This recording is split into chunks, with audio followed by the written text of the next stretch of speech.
Okay, great. So just please go ahead, introduce yourself first.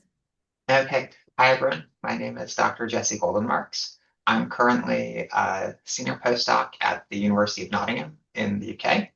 I did my PhD at the University of Michigan in astronomy and astrophysics, where I worked with Professor Chris Miller. Did my undergrad at Brown University, working with Jan Antonio.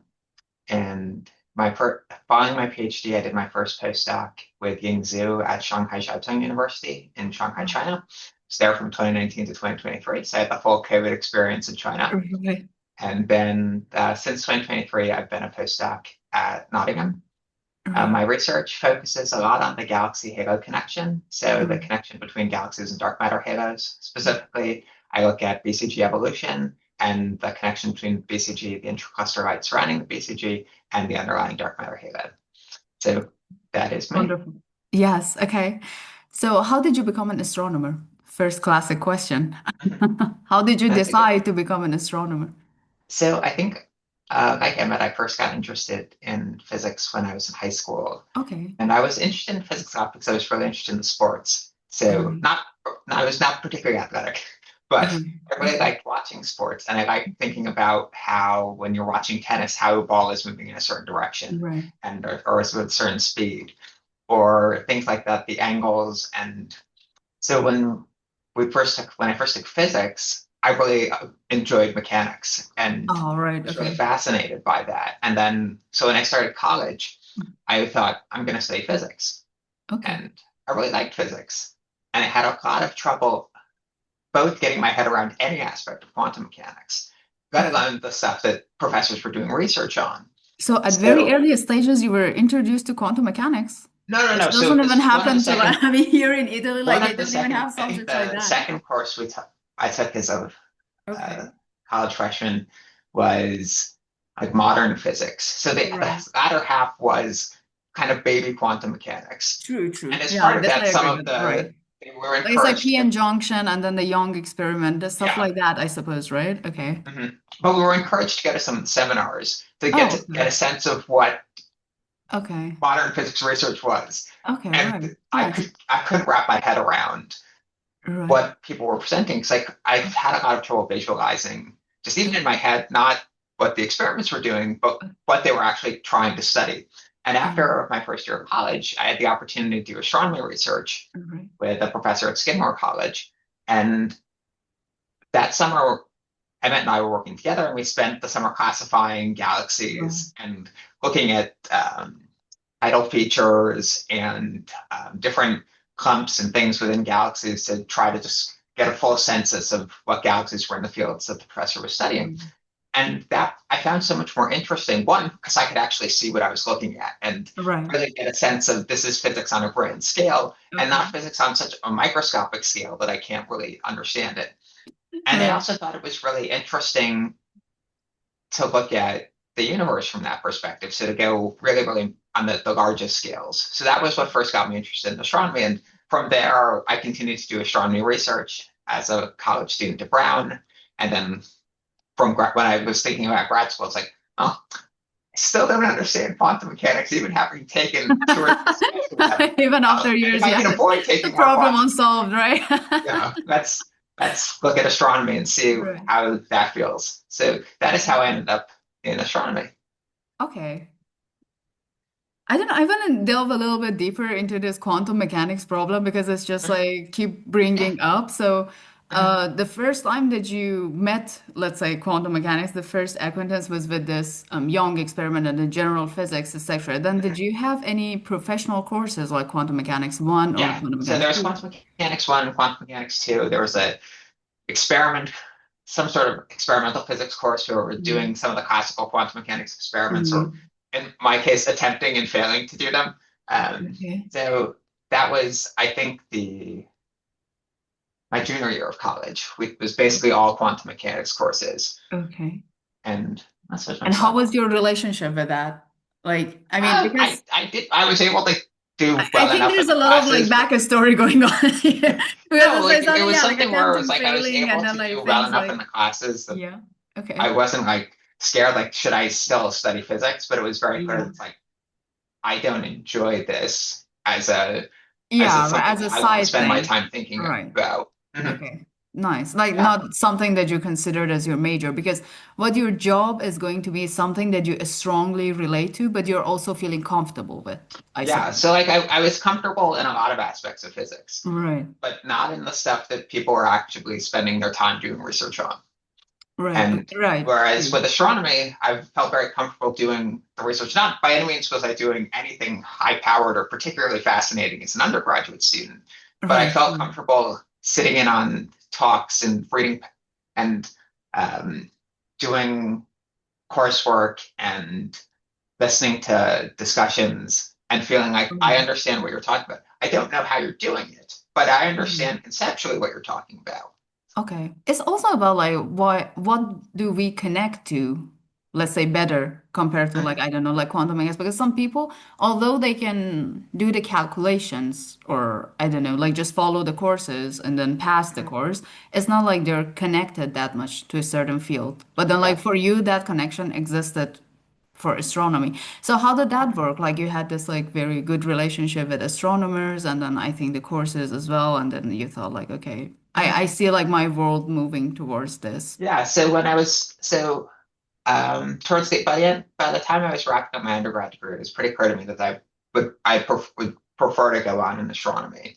So Right. when I was looking at PhD programs, I was looking almost exclusively at PhD programs within astronomy departments. So not ones that were you can do a physics PhD and do Right. astronomy research. Okay. And that was mostly because it was a combination of the institutions that I was looking at were large universities in the US, most of which had separate physics and astronomy departments. Right. And also because at the time, my research, I was more interested in things like supernova and stellar explosions and massive and stars and stuff, and not the research that I'm doing now. So I was Right, looking more true. into That is weird. Yeah. Like how did you end up like from explosives to something that is so like I had two different research opportunities when I was an undergrad. right. When I was a grad, I was working Okay. with a Professor D'Antonio studying galaxy formation and galaxy clusters.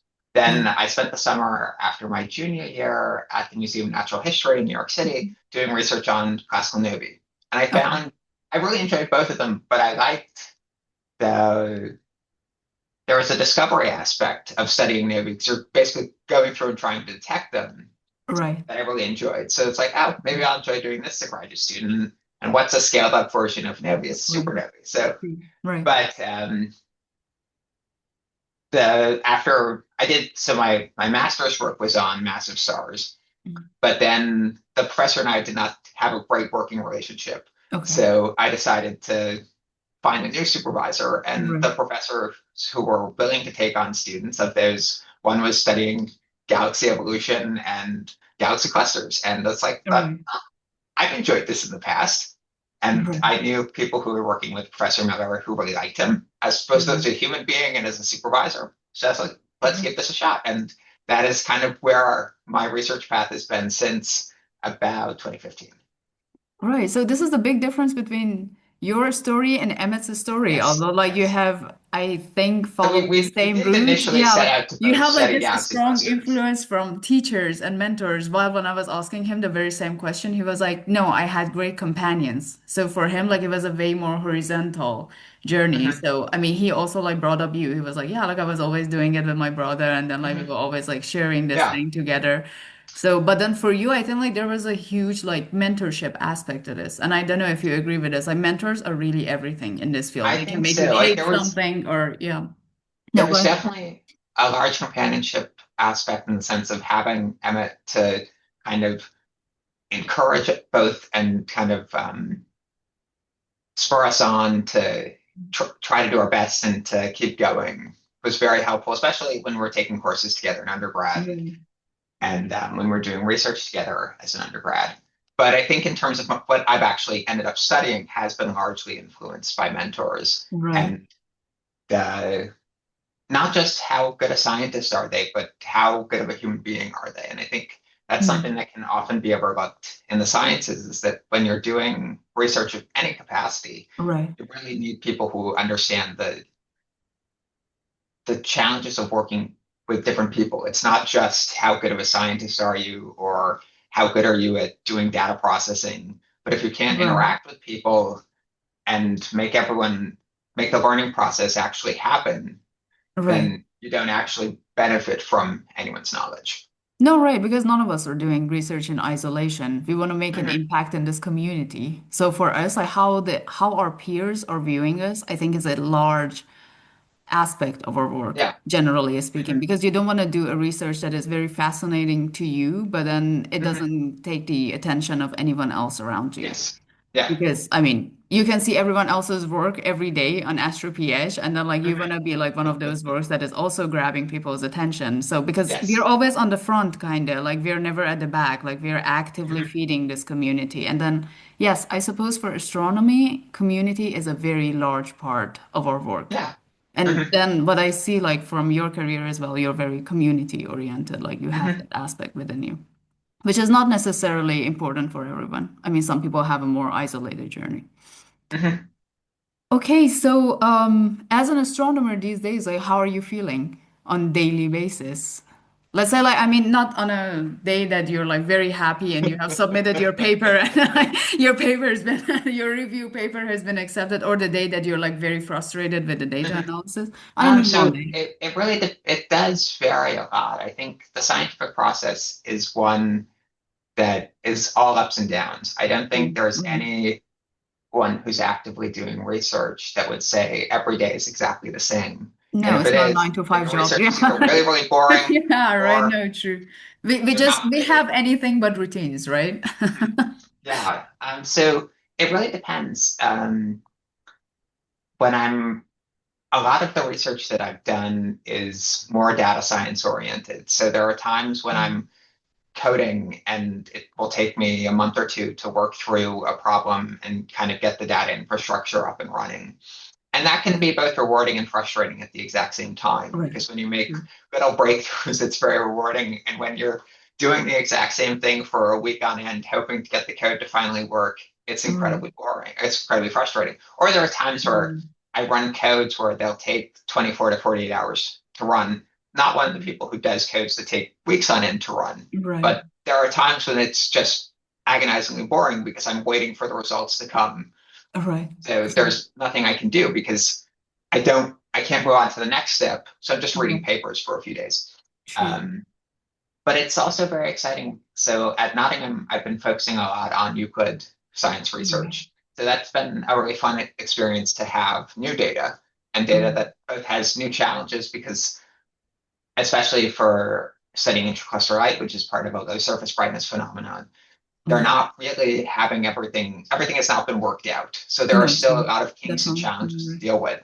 Um, Prior, I was using data from the dark energy survey, and by the time I was getting it, we had already done a lot of the nuances and dealing with the data challenges. So I wasn't Mm, dealing with those same issues mm. myself.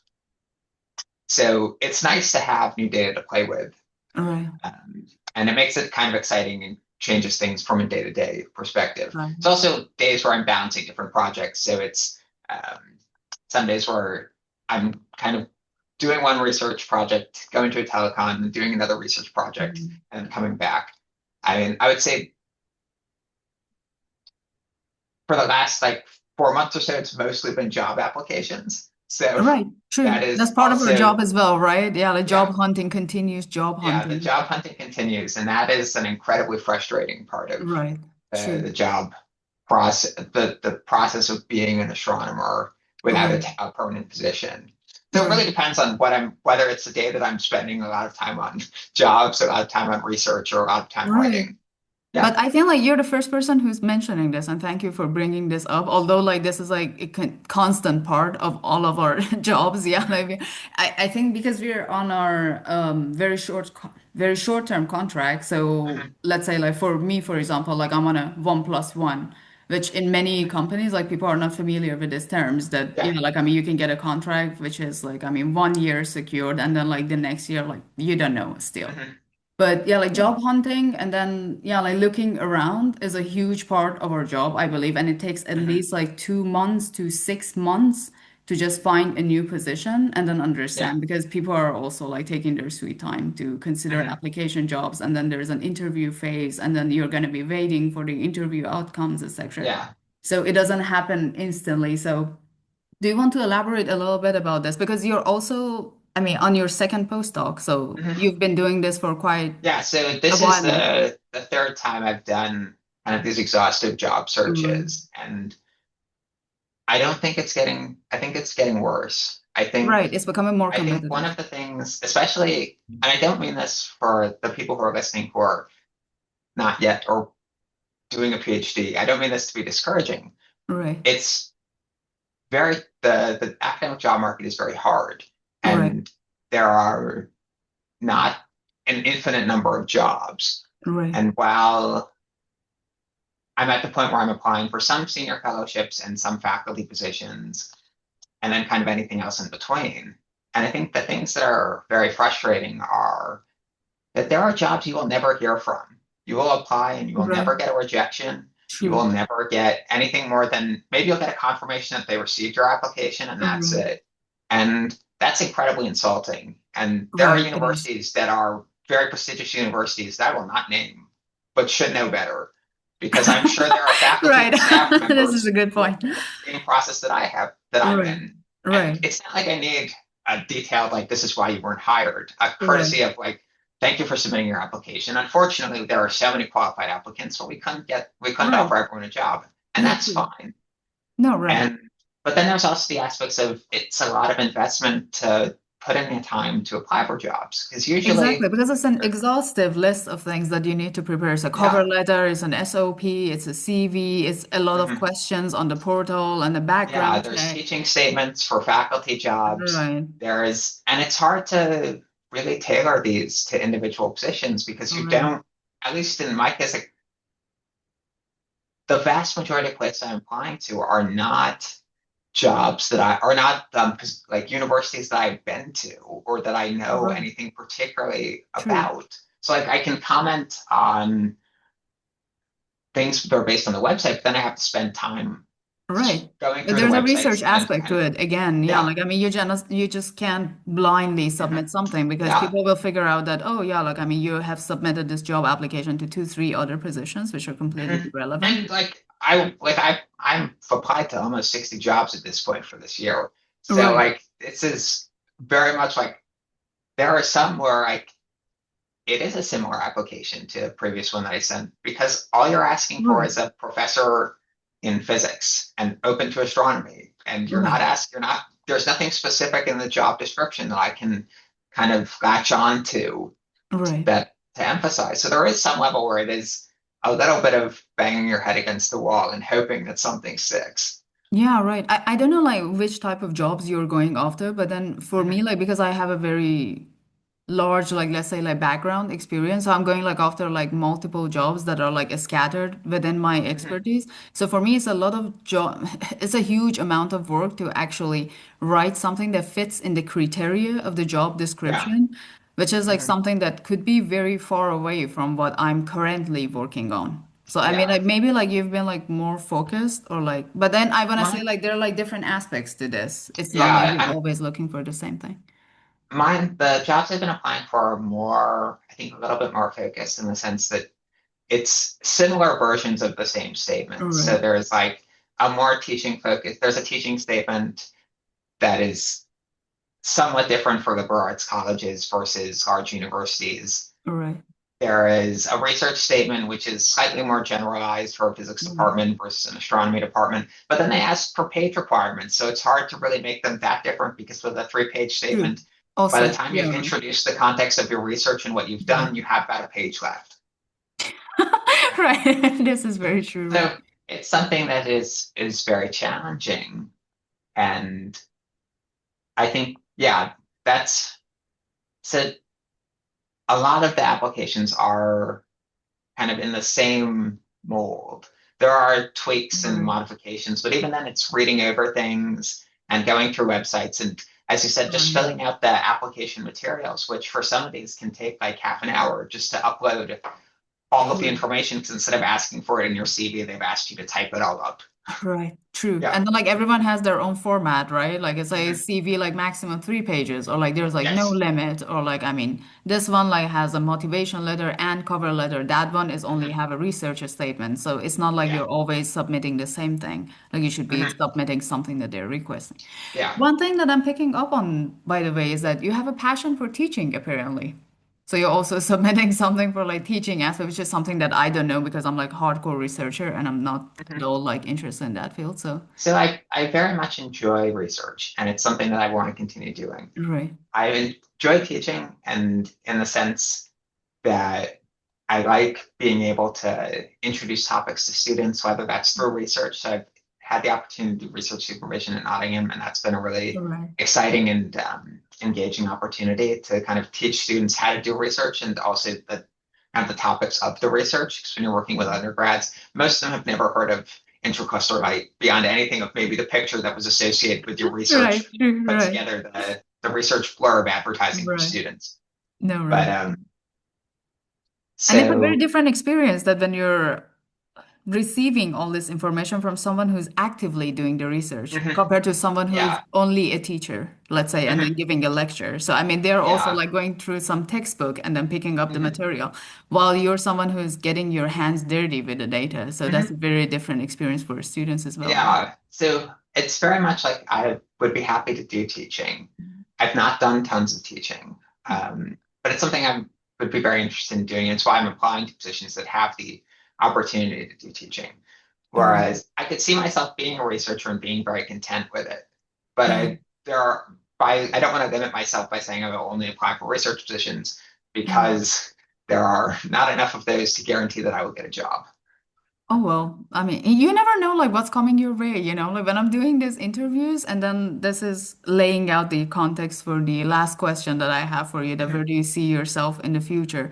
But then people come up with very different ideas, especially because some of them are like, oh yeah, like I want to be a project manager, I want to be a teacher, or I want to be a lecturer. And then like, no, I only see myself as a researcher. Or some people are going even further saying that, no, I want to be a professor, I want to start my own team and then have my own students. So people have very different visions. So for you, where do you see yourself with all these experiences that you had? And then especially like you Um, have this like I with mean, like it's Chinese hard. experience as well. I think it's hard to say exactly because I think I'm somewhat jaded by just how exhausting this job search has been. Right. Um, I would like to say that in 5 years I'm still doing astronomy. I think that's Mhm. the primary goal. And whether it's as a professor, or whether it's as a lecturer, or whether it's as a research scientist or some position in between, I have less of a sense of this is what I need to be doing. But like one of those is the correct answer. I think I could see myself being happy and content with all of those. I think there Mhm. are various levels where different ones would make me more happy or would satisfy different aspects of things that I would want professionally. But I could see myself doing any of them and not feeling like this is not worth. I would feel that doing any of them would be worthwhile and would be Mhm. You're both feeling scientifically comfortable in interesting. different positions. You Yeah, think, like I would be very comfortable doing a research position. I don't know if I would want to be in a position where I would have to be applying for grant money 24/7 okay, in the yeah, right. sense of just with the current financial outlook of grants, especially in the US and in Europe, Right. being True. particularly challenging. I just don't know if Right. I'd want that added stress. Okay, yeah, no, Of, right, true. but I think a position where it's whether it's research focused or whether it's teaching focused or a balance would be perfectly acceptable to me. And hopefully I'm able to secure one of those, and preferably someplace where I don't have to keep moving every 2 or 3 years. Oh yeah, true. Right. Yeah. Like that is also a huge part of our job. But I mean, my question mainly was that what is your, I mean, I do understand this is a very practical answer Mhm. to my question, but what I was looking for was the mental vision that you have for yourself in the future in this field. Like the picture that you have built in your Mhm. head, that how do you see yourself in the future at this very moment? Because I think we Okay. all have like that picture, right? Like for example, I know some people see themselves like doing data science again, Mhm. like in the future, they're like, okay, like I think I'm gonna be doing project management, but on the side, I want to do some type of like algorithm building as well because that is so deeply rooted in me. Or I want to have students that I supervise in that, like from that aspect. So for you, like, what is the mental vision? I think it would probably be still working on similar research questions. I Okay. really haven't both invested a lot of my career and my kind of mental capacity into understanding the galaxy halo connection and to building statistical models to do this and using data from Euclid and from the dark energy survey and eventually from LSST. So Right. I kind of, if I, regardless of what position I have in 5 years or so or 10 years, I would say that I'm probably still doing kind of data-driven astronomy and Right. using low surface brightness astronomy to do that. Um, in terms of the kinds of like where I envision myself, I would like to say that in an ideal world, it would be as someone who is recognized as having invested a lot of effort and energy and research into this field so that it's whether it's being invited to give talks or invited to conferences or things like that. But I think more importantly would be that I have people that I'm working with, whether it's students or postdocs or undergraduate students, who I'm training in kind of a similar methods that I have, and I'm setting them up to get success in whether astronomy or data science, that whatever they're interested in. You want to be part of the growth process of other Yeah. people. Like, yeah, like Mhm. that, and Yeah, that I is think, wonderful. And I feel like not everyone is passionate about that. yeah, but I think especially for these large data science for these projects that are revolving on data science, we kind of sit in a somewhat precarious position where it's very easy to say that in the next 10 years, everything is going to be done by machine learning. And I think as Huge astronomers, statement. Yeah, right. I don't know. there's the potential, like we can get a lot of science done with machine Right. learning, but a lot of what we do, or at least a lot of what I do, is pattern recognition. And those are things that True. humans are better at than machines at times. And there is some level where we still need to have that scientific training to really understand what we're doing and not just rely on Although, like, that is something on theories the and stuff. horizon, I don't know what you're thinking about this. I think it's Mhm. still case by case studies are very beautiful. Like, when Yes. you're just studying the details of the same system for so many years, or you're investing your career into a specific phenomena. Like, I mean, Mhm. I do get the value of data science, but I think like we are revealing the beauty of astronomy, like generally, when we are focusing on something for a very large amount of time. Mhm. I feel like a statistical analysis is amazing, but then how human beings interpret a stuff, because this is how we connect to nature, honestly. I mean, Mhm. the science is science, but then how we're conceiving science, I think, is a big part of science. And this is like how the scientific knowledge has come to be, right? Mhm. It's like how we connect to things. So, I mean, how machines connect to nature, I think like is a Yeah. very different aspect. Yes. And that is like also valuable, of course, because who's going Mhm. to sit down and analyze the entire data that's coming from Roman or LSSD, for example? It's just not Yeah. doable. It's not. Very simplistic to think that we can do science the way that it used to be. Mhm. But I But I still think see, there's yeah, a lot we can learn from the big data approach of looking at samples as a population and how they'll kind of, instead of looking at just case by case basis, right. if you look at large samples, you can see the statistical trends of evolution. You can see patterns that emerge only in large samples and not Right. just from um, singular observations. But I agree with you that it needs to be driven by human curiosity Right. and kind of the connections that humans make, not just a machine learning algorithm or not just artificial intelligence. Right. I mean, imagine Mhm. if we didn't have general relativity and we had a data to data approach, Mhm. or like for Yeah. quantum physics, right? I mean, we wouldn't have that beautiful world of how we are engaged with all these phenomena Mhm. that are mind-blowing.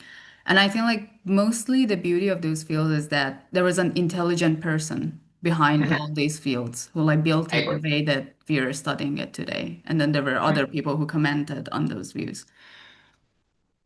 So yeah, I think that's it. And I mean, I skipped this question in the middle and I wanted to go back to it. So you have Sure. this experience because you have moved a lot. So, I mean, from what Yes. I've heard from Emmett, Hmm. you were born somewhere close to New York City and then Hmm. you just like pursued your higher education at the first level at the University of Michigan and then you moved to China for your first Hmm. postdoc, I believe, Yep. and now you're in UK. So, I mean, Hmm. there is a huge cultural change when you were Yes. moving around, and then it's a huge distance that you've traveled and then settled down Hmm. in many new places. So, do you want to talk a little bit about your experience that how did it look like traveling Yeah. out of your country and to a very like huge distance, like compared to like what you were Yeah. experiencing? I think one of the things, especially for the viewers who are younger, so whether it's graduate students or people considering graduate school, I think if you want to go into any sort of higher education field, you have to be prepared to live in different places. And I Right. don't mean you have to necessarily say you're going to move to China like what I did, but it's Okay. very challenging in academia to say, I want to be in this place and this place only. Even a place Oh, like you're right. Boston, which has True. a dozen or so universities, you can't guarantee one of them will hire you. No, definitely. Right.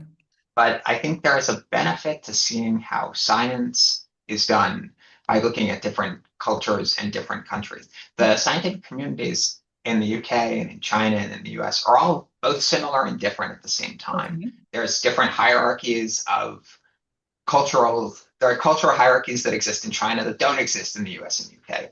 There Right. are organization like I still don't fully understand all of the differences in undergraduate education between the US and the UK in terms of exam periods and um, how the kind of the lecturing and stuff work in the UK versus the US. But I think by experiencing different cultures, you can kind of Right. understand what works and what doesn't. Because I don't think Right. having been in all of these countries, I don't think any of them have it 100% correct. No one is Right. completely wrong either. They're True. just things you can learn and benefit from. I also think there's a benefit as a person from having different cultural experiences and Right. recognizing the differences that exist in cultures, in workplaces, and in countries around the world, and seeing and interacting with people that is really important. That I think as the world seemingly is becoming both less isolated and more isolated at the same time, Right. understanding how people can work together, whether that's through learning different languages and interacting with collaborators and students who, in my case, English is not their first language, Right. but kind of being able to understand both their perspective and also get to know them, there's been a Right. lot of benefit for me as a person and as a human being that I Yeah, think I it's wouldn't have like gotten if I had just stayed in Michigan or moved from Michigan to California or Michigan to Ohio or something. right, true. Yeah. No, I understand like there are also cultural differences between province to province in a large country Yeah. like in the United States. But Hmm.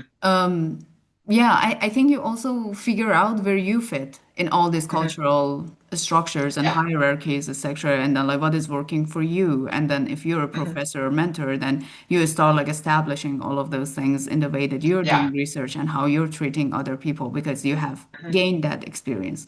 So I Yeah. think that is important, but at the same time, what is the highlight of you've gathered through all this moving, like going from country to country? Like if you want to like say like this was my biggest experience and then this is the thing that I'm not giving back.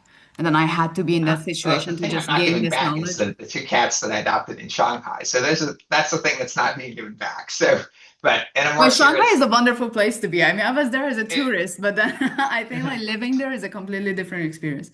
it was a very good experience. And Shanghai is a very, so I, I don't think everyone needs to live in a mega city with 20 plus million people at some point in their Right. lives. But I do think True. there's a worthwhile experience of living in a real city that Right. has different people from different backgrounds doing like Right. the vast majority of people I was interacting with in Shanghai were outside of work were not astronomers, Right. were people who were brought to Shanghai or brought to China for completely different reasons, which was Right. a very interesting thing to experience. Whereas here in the UK, more of the people that I interact with are either associated with the university or with the hospital that's right next to the university, Right. True.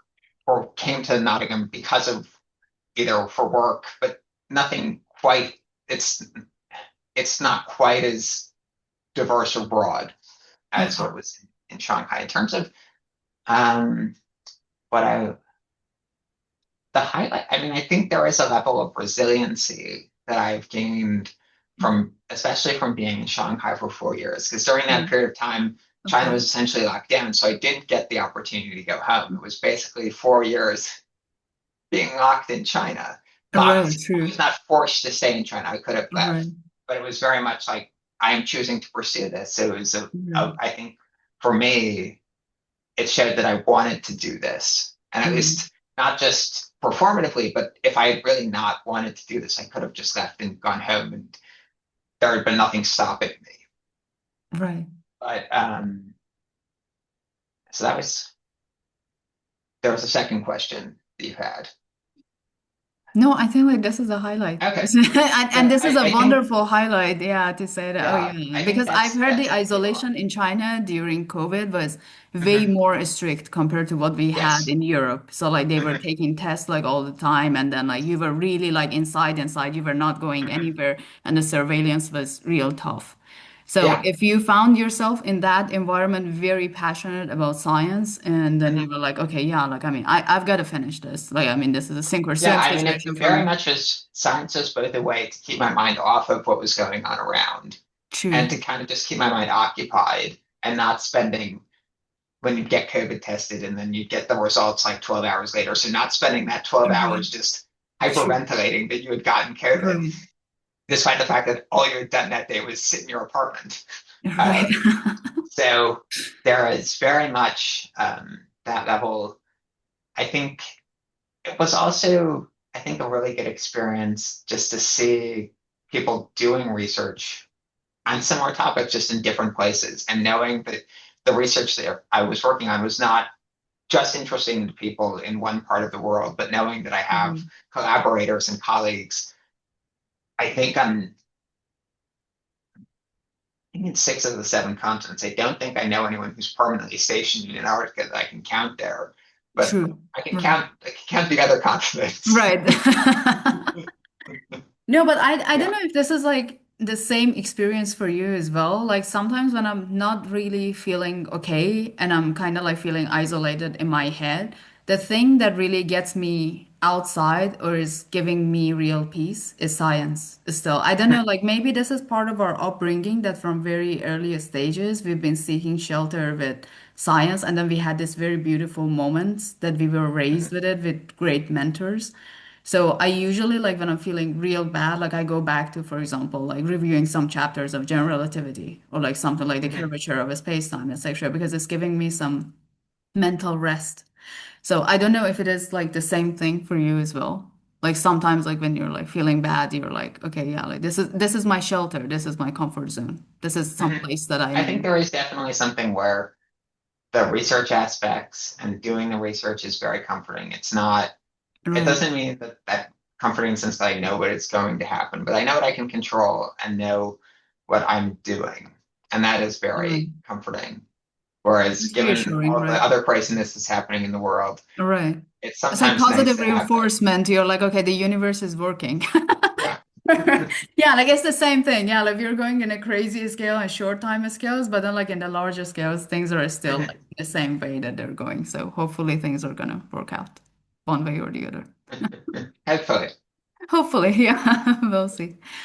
Okay, so I mean, I'm done with my questions. If you have any final comments or questions or I don't know, something to just close this session.